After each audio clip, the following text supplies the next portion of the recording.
PSV quer que o aumento do salário dos funcionários públicos seja universal. A MPD garante que estão a fazer de tudo para resolver a questão do aumento salarial dos funcionários públicos da Assembleia Nacional. O governo quer incentivar contratos coletivos de trabalho. No Reino Unido, o MEI vence, mas não convence.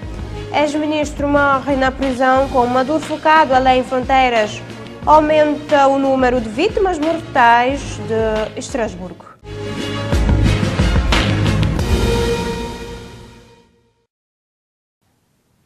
Muito boa noite. Nos dias 11 e 12 deste mês, o Governo e uma comitiva de cerca de 5 ministros estiveram em Paris numa conferência de mobilização de parceiros.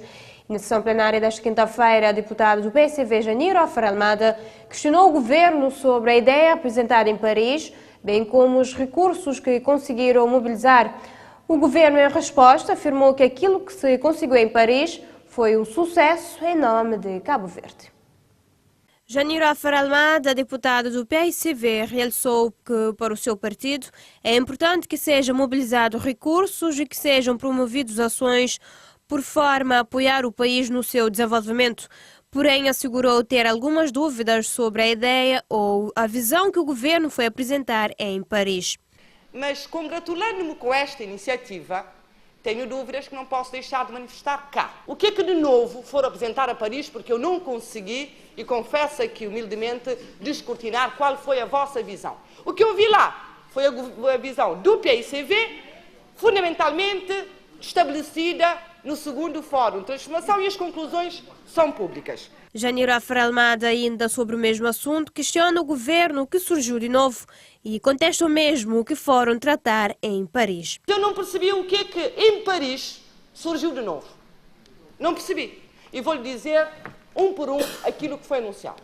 Os 17 milhões para a extensão do Porto da Palmeira, que disseram que conseguiram agora mobilizar em Paris, foi anunciado desde julho de 2018. Há notícias públicas que confirmam isso. Então foram mobilizar aquilo que já estava mobilizado, anunciado desde julho de 2018. O montante de 10 milhões de euros da União Europeia para boa governação também foi anunciado desde julho de 2018. O que é que foram fazer a Paris? O governo, na porta-voz do vice-primeiro-ministro e ministro das Finanças, realçou que é difícil entender uma nação a ser celebrada fora do país enquanto não for entendida no seu próprio país, realçando que aquilo que conseguiram em Paris foi um sucesso em nome de Cabo Verde e que muitas pessoas não querem entender. Aquilo que conseguimos em Paris foi um sucesso em nome de Cabo Verde. E temos de entendê-lo como sendo um sucesso em nome de Cabo Verde.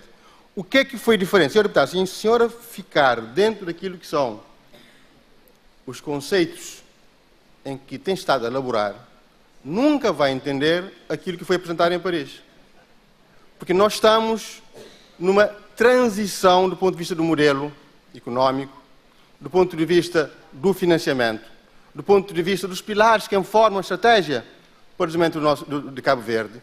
Isso é que foi apresentado em Paris e todos os parceiros entenderam, investidores entenderam e algumas pessoas aqui em Cabo Verde.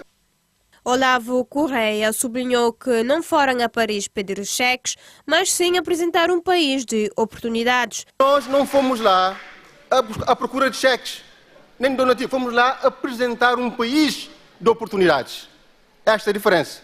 Não fomos lá pedir dinheiro, pedir donativos, fomos lá apresentar um Cabo Verde de oportunidades. Nesta senda, o vice-primeiro-ministro e ministro das Finanças anunciou que assinaram na Conferência de Paris um contrato de financiamento com o Banco Africano, contrato de projeto de educação com o Banco Mundial, realçando ainda o donativo com a União Europeia para o projeto de competitividade, entre outros assuntos. É de realçar que a conferência em questão ocorreu nos dias 11 e 12 deste mês em Paris, envolvendo o governo de Cabo Verde e várias entidades parceiras internacionais. A sessão ordinária desta quinta-feira teve como assunto da ordem do dia a aprovação do orçamento privativo da Assembleia Nacional para o ano econômico 2019, com o maior partido da oposição, o PSV, pedindo que o aumento do salário dos funcionários públicos seja universal. O presidente do Conselho de Administração da Assembleia Nacional, Austelino Tavares Correia, apresentou no Parlamento desta quinta-feira o projeto que aprova o orçamento privativo da Assembleia Nacional para o ano económico 2019, afirmando que alguma verba já está resolvida. Neste momento já temos, portanto, aproximações entre os grupos parlamentares. Colocava-se a questão de alguma verba já está resolvida.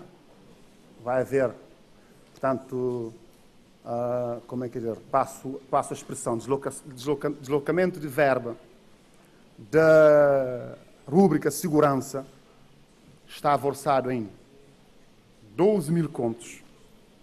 Nós vamos deixar apenas 2 mil contos para este ano, vamos adiar essa questão para depois.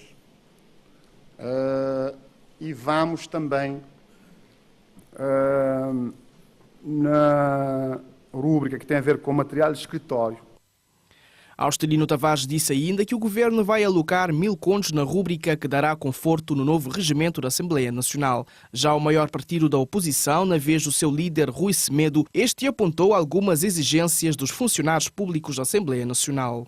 Há uma questão que não podemos perder de vista, que é a realidade de algumas exigências feitas pelos funcionários da Assembleia Nacional.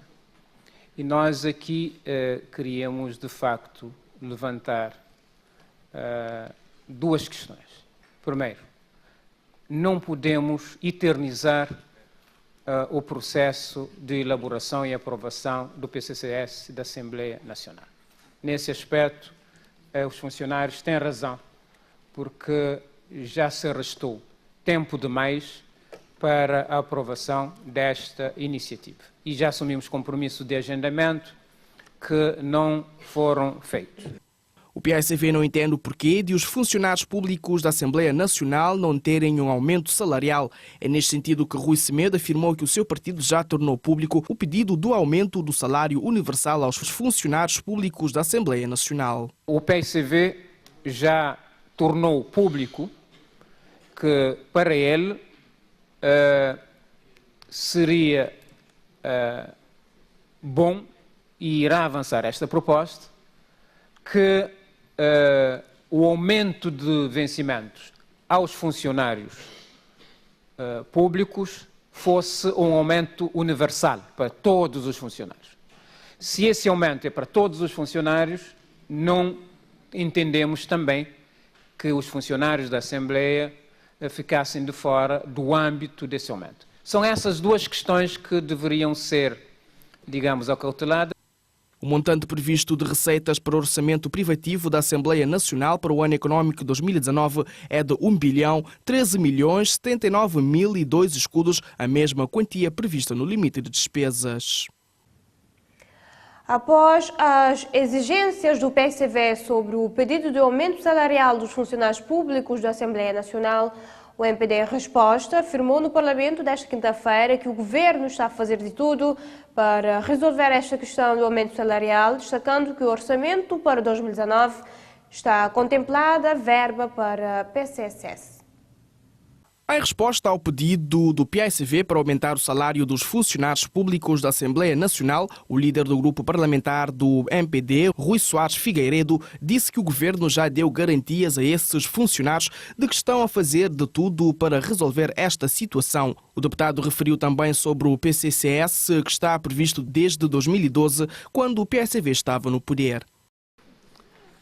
Nós queremos dizer à partida, quanto aos funcionários da Assembleia Nacional, que já lhes demos, em sessões anteriores, as garantias de que tudo estamos a fazer para que a sua situação seja revista e melhorada. Aliás, o PCCS vem desde 2012, está previsto desde 2012,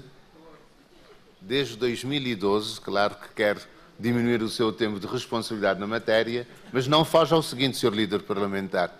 Já no tempo em que era governo, estava previsto o PCCS, 2012, 2014, o que quiser. O deputado Ventoinha destacou que de 2014 a 2016 o PSV não fez nada para resolver a situação do PCCS, acrescentando que o governo do MPD já tem contemplado no orçamento 2018 e 2019 a verba para o PCCS. E teve de 2014 até 2016 para o fazer como fez in extremis em março. E o grupo parlamentar do PSV nada fez na altura.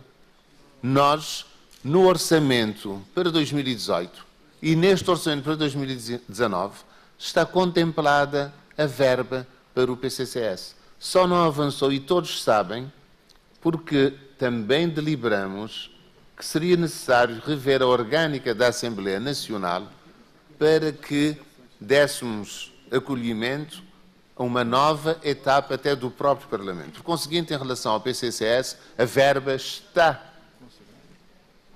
prevista no orçamento privativo da Assembleia Nacional. Ainda sobre esta matéria, a bancada parlamentar do CID não ficou de fora, com o seu líder António Monteiro propondo o seguinte.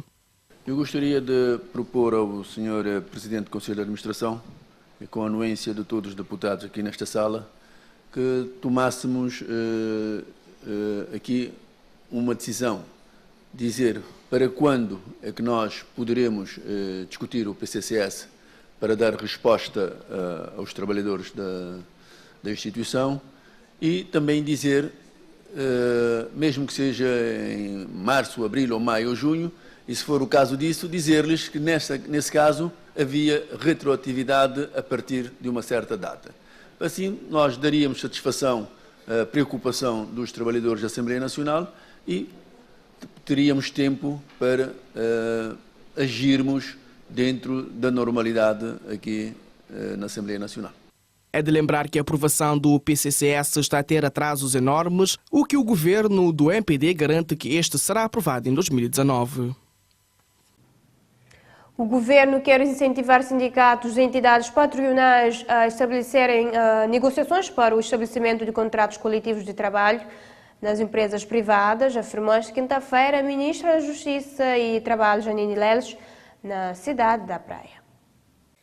A ministra da Justiça e do Trabalho, Janine Leles, disse nesta quinta-feira durante o workshop realizado sobre a negociação coletiva, resolução extrajudicial de conflitos coletivos de trabalho, que o governo pretende capacitar todos os operadores, em especial sindicatos e entidades patronais, para que possam chegar cada vez mais a acordos coletivos, visto que estes acordos tendem por si tratar de acordos entre as partes a regular de uma forma mais positiva e vantajosa as condições de trabalho para os trabalhadores e aquilo que seriam as condições de oferta de empregabilidade para as entidades empregadoras.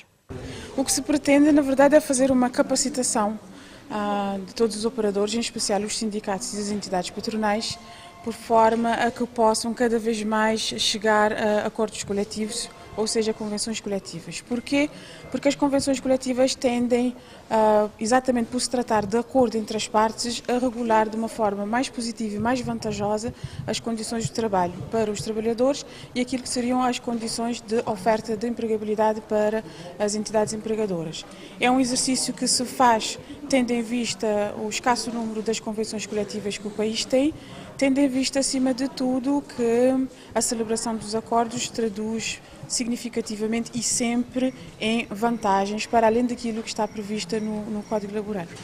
A ministra explica que este foi feito porque fizeram uma reforma legislativa há alguns anos, mas importa crescer a algo mais que pode ser incrementado através desses instrumentos. Fazemos isso porque fizemos uma reforma legislativa há alguns anos atrás, mas importa acrescer algo mais. Esse algo mais que pode ser acrescido como? Através desses instrumentos. E porquê que esses instrumentos são importantes?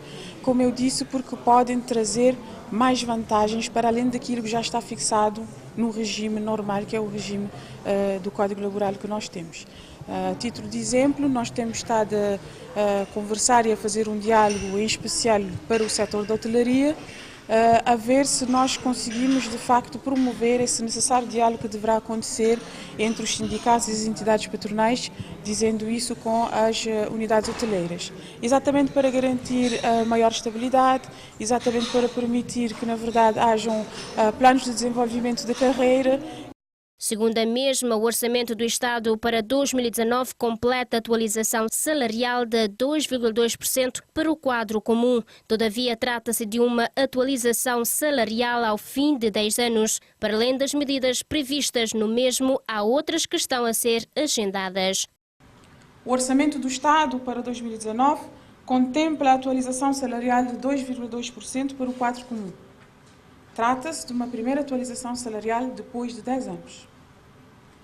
Para além das medidas previstas no Orçamento do Estado, também aprovamos e já foram publicados os regimes jurídicos do teletrabalho e do trabalho temporário, que pelas especificidades tendem a potenciar o aumento da empregabilidade, oferecendo novas formas de organização do trabalho e ainda maior flexibilização nas relações laborais.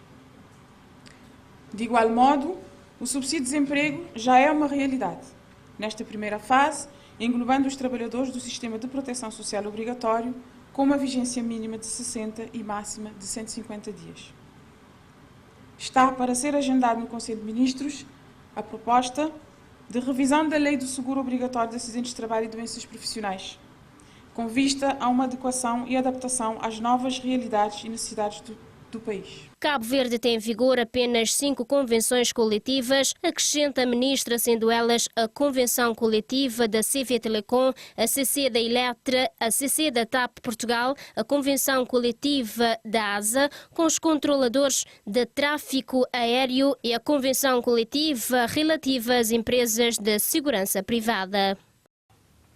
O Diretor-Geral do Trabalho manifestou hoje a disponibilidade da Direção-Geral do Trabalho para, nos termos do quadro legislativo laboral existente no país, mediar com eficiência e eficácia o diálogo social sobre a negociação coletiva, visando favorecer as boas práticas no país. O Diretor-Geral do Trabalho fez essa consideração na cerimónia de abertura da conferência workshop sobre a negociação coletiva, revolução extrajudicial de conflitos coletivos de trabalho a decorrer na cidade da Praia. A negociação coletiva é igualmente reconhecida como sendo um dos fundamentos principais, pilar de expressão maior da liberdade sindical e de ainda proporcionar a composição de interesses coletivos laborais adversos, possibilitando a convergência de interesses dos trabalhadores e dos empregadores, com benefícios em termos de promoção de melhores condições de trabalho para trabalhadores, com ganhos económicos para as suas famílias, bem como para as empresas e os empresários. Por tais motivos justificativos, requer-se que, ao nível do nosso país, as entidades sindicais e as entidades empregadoras, verdadeiros únicos autores da negociação coletiva, desempenham, conjuntamente com a administração do trabalho, por via do diálogo tripartido, papéis cimeiros na promoção, implementação, massificação e apreensão das técnicas de negociação e prevenção de conflitos laborais. José Maria Furtado salienta que a Direção-Geral do Trabalho disponibiliza para, nos termos do quadro legislativo laboral existentes no país, mediar com eficiência e eficácia o diálogo social sobre a negociação coletiva, visando favorecer as boas práticas no país. A Direção-Geral do Trabalho, no âmbito das suas atribuições, manifesta e disponibiliza-se, nos termos do quadro legislativo laboral existente, para, por via de cada vez mais eficiente e eficaz diálogo social entre todos os diretos intervenientes na relação laboral no país, promover, apoiar, fomentar o desenvolvimento de boas práticas de negociação coletiva no nosso país. Segundo o mesmo, a negociação coletiva pode transformar em benefícios em termos da produção e melhores condições de trabalho para os trabalhadores e ganhos económicos para as suas famílias, assim como para as empresas e os empresários. Por esta razão, sublinhou, requer-se que a nível do país, tanto as entidades sindicais como as empregadoras, únicos atores da negociação coletiva, desempenhem em parceria com a administração do trabalho e por via de diálogo tripartito papéis cimeiros na promoção, implementação, massificação e apreensão das técnicas de negociação, bem como na prevenção de conflitos laborais. Nestes termos, cabe ao Governo, por intermédio da Administração do Trabalho, assumir a sua responsabilidade central em torno desta temática de negociação coletiva, propondo orientações políticas e administrativas, assim como fornecendo e assegurando um quadro jurídico-laboral que delimite e regulamente a atuação de todos os intervenientes desse processo de negociação coletiva, promovendo, fomentando e potenciando boas práticas a este nível. Daí que a realização deste nosso e vosso evento, Conferência Workshop sobre Negociação Coletiva, Resolução Estratégica de Conflitos, do conflito e entendimento, por um lado vai dissertar sobre o nosso quadro legislativo laboral, desta feita particularmente sobre o regime do direito de contratação coletiva instituído no nosso Código Laboral cabo-verdiano. A contratação coletiva de trabalho é tida como método de resolução de conflitos laborais através da negociação, da conciliação, da mediação e da arbitragem. A Inspeção-Geral de Atividades Econômicas, IGAI, e a Agência de Regulação e Supervisão dos Produtos Farmacêuticos e Alimentares, ARFA, encerraram um total de 10 restaurantes em 30 inspecionados em Praia e Mindelo por falta de condições de higiene. No quadro das ações do final do ano, IGAI e ARFA realizaram inspeções conjuntas que resultaram no encerramento de 10 restaurantes, 7 na cidade da Praia e 3 em Mindelo, São Vicente. Além da falta de higiene na confecção e armazenamento de produtos, foi detectada a presença de pragas como baratas e ratos. Esses restaurantes tiveram as suas atividades suspensas até a reposição da conformidade. Receberam indicações para as correções necessárias e depois voltarão a fazer uma nova inspeção e, se tudo estiver conforme, vão voltar a abrir, explica a fonte da IGAI citada pela Infopress. Os estabelecimentos que tiveram a sua licença suspensa vão sofrer um processo de contraordenação e incorrem no pagamento de coima que poderá chegar aos 600 mil escudos. Os moradores do bairro de Caselata dizem estar satisfeitos com as instalações das lâmpadas LED nos postes, o que tem ajudado na diminuição dos assaltos. Estamos aqui no bairro de Caselata, em que viemos apurar as opiniões da população acerca das instalações das lâmpadas LED. Acompanhe. Foi boa iniciativa para mais de iluminação do que a lâmpada amarela que tinha, que ele ia te focar mais e ia te ampliar mais. Com o escuridão que está fazendo antes, já torna mais claro. Já mais fazer boa iniciativa, mais direito, mas só que não dá também mesmo deve ir para tudo canto, me pesca só para iluminar só a estrada. Dá mesmo deve ir para tudo, qual que tem população assim, na beco, assim para iluminar. A minha taxa é grande trabalho, me fica bom para nós. No também trabalho, ainda não está jogando a divertir. Ele fica clarinho e é bom segurança também. Os moradores avançam ainda que a instalação das lâmpadas LED diminuíram os assaltos denominados de caço-bode e aumentaram a confiança e a segurança dos que permanecem nas ruas à noite. Ali, de noite, tudo fica claro. Aquele posto ali, sim, já faz 2 anos que está assim, mas agora já está direito, está assim, permanente. Gosto, vai à vontade de noite, porque está sentir medo para morrer. Alguém está olhando de longe. Vez, estrada muito seguro, bandidos acabam de alguém ali de baixo ali. Mas agora não. Não está chamando agora de bandido que está acabando. Ele tem câmera de vigilância. Quando ele fica claro que aquele alguém que está caro, logo está hoje. Portanto, fica mais claro, fica mais econômico para a população, porque antigamente ele ainda saía muito naqueles lugares porque é seguro. Mas agora depois que trocar a lâmpada fica mais claro, a hora que a pessoa sai lá, eu estava com mais confiança, eu sabia o ponto que você estava aí. Para mim que está na venda, está vindo de pastel, podia vir na secretaria, está de noite, mas estava claro, para um lugar está tudo claro. Depois que ligaram aquele rolo, já quase cadado. O ministro da Indústria, Comércio e Energia avançou que esse projeto trará mais sustentabilidade, sendo que é mais econômico, consumindo menos energia e trazendo uma melhor iluminação. No horizonte de 6 meses, todos os bairros da cidade da Praia terão instaladas as lâmpadas LED na iluminação pública. Alvira Vaz é uma cidadã do bairro de Caselata que vive com os 12 filhos e netos e o que ganha não chega para o sustento da família. Sendo assim, apela às autoridades para beneficiarem com a pensão social. Com a tristeza nos olhos, a dona Alvira, mais conhecida por Cote, nos relata a situação precária que vive, em que depende da boa vontade dos outros para sobreviver. Também estava em caixa, da toma peixe na gente que está comprando vende, está ponta bem vende, o que não cabe vende, está levando a tranha ganho, está levando A mesma avança ainda que é a única que trabalha para sustentar 12 pessoas, mas que há dias em que falta o básico para a alimentação dos familiares. Agora quem caça peixe, não fica ali, não tem dinheiro de fazer nada, não tem dificuldade. Agora quem caça peixe, cota está mal, não fica sem nada, não fica triste, sabe? Mas eu conheço filhos que estão. Depois de filho morre, não fica ali na casa 12, mas só que está sei que está de vida. Alvira Vaz realça que, devido às dificuldades que enfrenta, não teve como dar continuidade aos estudos dos filhos. Acrescenta ainda que um deles está doente e faz 6 anos que não anda, tendo ela o encargo de cuidar do mesmo, não beneficiando de nenhuma pensão social. Eu nunca está na escola. Vai de 7 anos. Sei, outro sei também já dura. Tem mais que é doente, riba por cama catanda, cantoan, 6 anos catanda. E me que tá da palita, para não achar, para não vir comer. Dona Elvira apela a todos que possam ajudá-la a fim de contornar a situação vivida.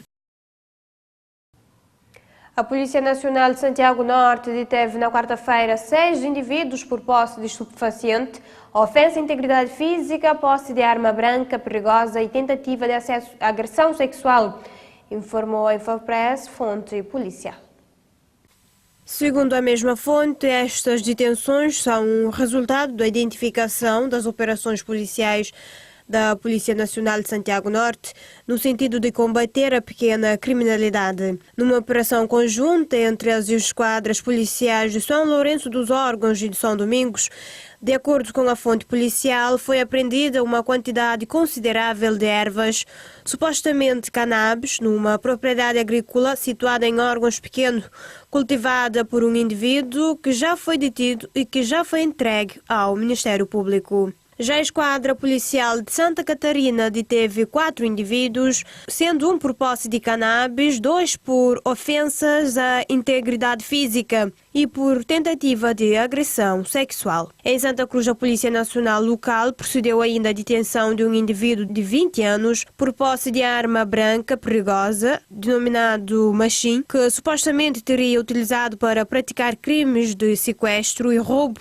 contra uma cidadã que já havia denunciado o caso. Refira-se também que ainda no mesmo dia, na ilha da Boa Vista, a Polícia Nacional apreendeu no bairro da Barraca um saco que continha 5 embrulhos de ervas suspeitas de serem estupefaciente. O dono da droga pôs-se em fuga, mas a Polícia Nacional continua em sua perseguição.